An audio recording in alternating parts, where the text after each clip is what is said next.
నేస్తాలు అందరికీ శుభ సాయంత్రం.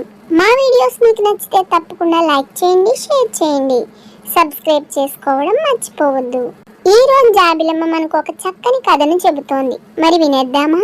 అనగనగా ఒక ఊళ్ళో సీతయ్య అనే రైతు ఉండేవాడు. అతను రోజు ఆ ఊరి పక్కనే ఉన్న అడవికి కట్టెలు కొట్టుకోవడానికి వెళ్ళేవాడు. ఒకరోజు సీతయ్య కూతురు కూడా నేను వస్తాను అని పేచి పెడుతుంది. అమ్మో, అడవిలో పెద్ద పెద్ద జంతువులు, క్రూర మృగాలు ఉంటాయి, నువ్వు రాకూడదు అని చెప్తాడు. కానీ సీతయ్య కూతురు ఎంత చెప్పినా వినకుండా తాను కూడా వస్తానని పేచి పెడుతుంది. ఇక చేసేదేమీ లేక సీతయ్య కూతుర్ని తీసుకుని అడవిలోకి బయలుదేరుతాడు. సీతయ్య కట్టెలు కొట్టుకుంటూ ఉండగా అక్కడికి ఒక పెద్ద సింహం వస్తుంది. సింహాన్ని చూసి సీతయ్య కూతురు చాలా భయపడిపోతుంది. ఇంతలో సింహం గాండ్రిస్తూ వాళ్ళ మీదకు వస్తుంది. వాళ్ళు గజగజ వణికిపోతారు. మమ్మల్ని విడిచిపెట్టు అని ఎంతగానో బతిమలాడతారు. ఆ సింహం వాళ్ళ మీద జాలిపడి, సరే అయితే నేను మిమ్మల్ని వదిలిపెట్టాలి అంటే నేను చెప్పినట్టు మీరు వినాలి అంటుంది. సీతయ్య సరే ఏమిటో చెప్పు, నువ్వు చెప్పినట్టే వింటాము అంటాడు. అయితే నీ కూతుర్ని నాకిచ్చి పెళ్లి చేయాలి అంటుంది సింహం. సీతయ్య ఆశ్చర్యపోతాడు. నా కూతుర్ని నీకిచ్చి పెళ్లి చెయ్యాలా? ఇదేమి షరతు అంటాడు. అదంతే, నువ్వు గనక నీ కూతుర్ని నాకిచ్చి పెళ్లి చేస్తే నేను మిమ్మల్ని ఇద్దరిని విడిచిపెడతాను అంటుంది ఆ సింహం. సీతయ్యకు ఏమి చేయాలో తోచదు.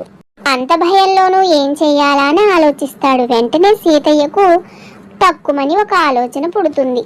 సరే అయితే నీకు నా కూతుర్నిచ్చి పెళ్లి చేస్తాను, కానీ మరి నువ్వు మా ఆచారాలను పాటించాలి అంటాడు. అంతే కదా, తప్పకుండా పాటిస్తాను అంటుంది ఆ సింహం. అయితే ముందుగా నీ కాలికి ఉన్న గోళ్లను, నోటిలోని కూరలను తీసేయాలి అంటాడు సీతయ్య. ఓస్ అంతే కదా, దానిదేముంది, పెళ్లి ఆచారం అంటున్నావుగా, తీసేయి అంటుంది సింహం. వెంటనే సీతయ్య తన దగ్గర ఉన్న పరికరంతో సింహం నోటిలోని కూరలను, పంజాకు ఉన్న గోళ్లను తీసేస్తాడు.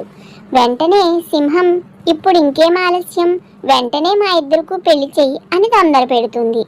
అప్పుడు సీతయ్య, పెళ్ళా ఇంకేమైనానా, ముందు అవతలికి పో అంటాడు.